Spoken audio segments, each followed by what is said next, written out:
ஆமா, அதுக்கப்புறம் father phone பண்ணாரா? அப்பப்போ எப்போவாவது ஃபோன் பண்ணுவார். ஃபாதர் வேலையை ரிசைன் பண்ணப்பவே நானும் இந்த தொழிலை விட்டுடலான்னு நினச்சேன்.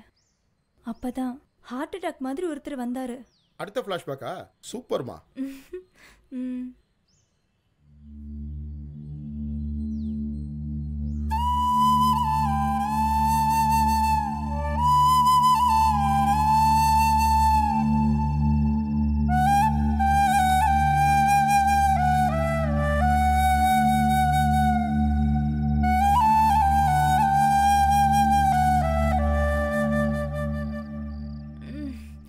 இன்னைக்காவது ரெஸ்ட் எடுக்கலான்னு பார்த்தேன். வீட்டுக்குள்ளெல்லாம் ஏன் அலோவ் பண்ணுறீங்க மம்மி? ப்ளீஸா செல்லம், முழுசா 30,000 ரூபா. நமக்கு எவ்வளோ செலவு இருக்கு உனக்கே தெரியும்ல. ஒரே ஒரு தடவைடா செல்லம். சரி போ.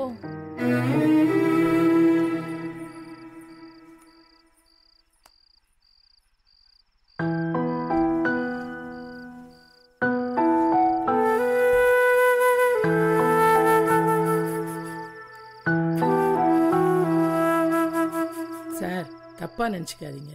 இது நாங்கள் வாழ்கிற வீடு. பணம் தேவை அதிகமாக இருக்கிறனால தான் இங்கே தங்கவே சம்மதிச்சோம். சாப்பிட என்ன சார் வேணும்?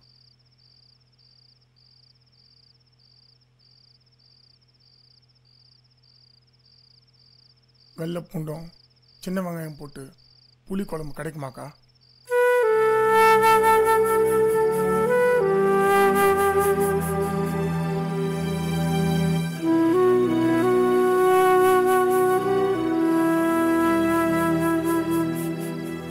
காவல்துறைக்கும் கவர்மெண்ட்டுக்கும் தான் நான் தீவிரவாதி.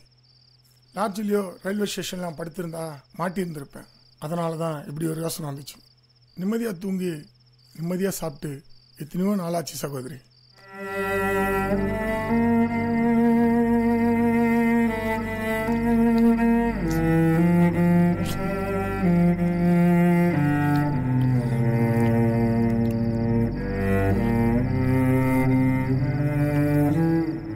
எப்போ அக்கா தங்கச்சின்னு சொன்னியோ அப்போவே நீ எங்களுக்கு சொந்தமாயிட்ட தம்பி. இந்த மாதிரி வார்த்தையெல்லாம் கேட்டு எவ்வளோ நாளாச்சு. நீங்க கொடுத்த பணத்தை திரும்ப வாங்கிக்கீங்க.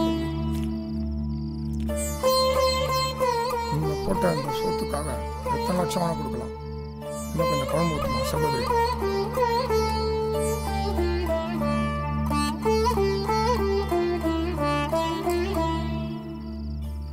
எல்லாருக்கும் ஏதோ ஒரு வகையான பிரச்சனை. நாங்கள் மட்டும் என்ன நிம்மதியாக தூங்குறோமா பிரதர்? பாதுகாப்பு இல்லாத வாழ்க்கை, போலீஸ் மாமூல் ரவுடின்னு பேசாமல் எல்லாத்தையும் விட்டுட்டு ஏதாவது மடத்தில் சேர்ந்தாலாவது மானத்தோடு வாழலாம்.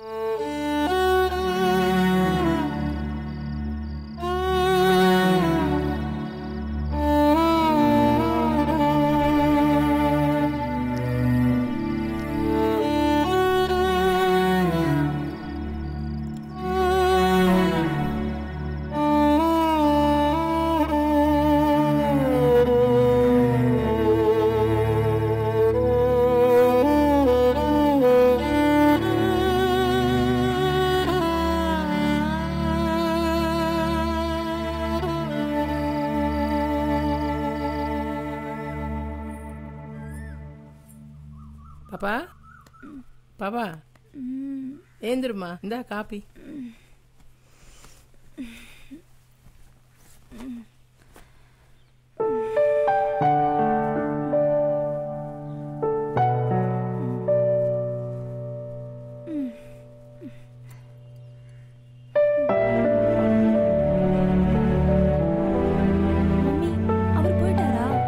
அவர் அப்பவே போயிட்டாருடா அம்மா. கொடுத்த பணத்தை கூட திரும்ப வாங்க மாட்டேன். இதெல்லாம் கடவுளா பார்த்து அனுப்பி வைக்கிற காக்கா. இவளுங்க வேற.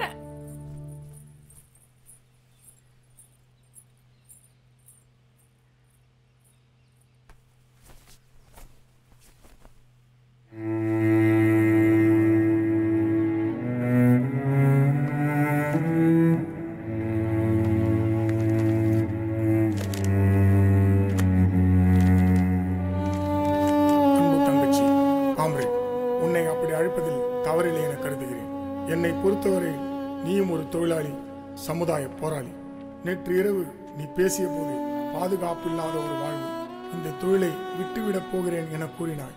எவருக்கு தான் இப்போது பாதுகாப்பு இருக்கிறது? என்னை பொறுத்தவரையில் தற்போது உன் தொழிலிடமே தக்க பாதுகாப்பானது. உன் உழைப்புக்கு ஊதியம் கிடைக்கிறது. வெளியில் வந்தால் ஓநாய்களும் முதலைகளும் உன்னை சாப்பிட்டு விடும். என்னை பொறுத்தவரையில் மதிப்பு மிகுந்த